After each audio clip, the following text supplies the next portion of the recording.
ഞാൻ വന്ന അതേ ട്രെയിനിലാണ് തൃശ്ശൂർ MP വന്നത്.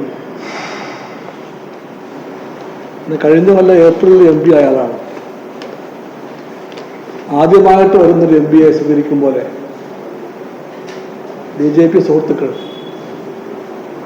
അദ്ദേഹത്തെ ആനയിക്കാൻ വേണ്ടി അവിടെ ഉണ്ടായിരുന്നു. മുദ്രാവാക്യങ്ങളും ഘോഷങ്ങളുമെല്ലാമായി അദ്ദേഹത്തെ അവർ പുറത്തേക്ക് ആനയിച്ചത് ഞാൻ കണ്ടു.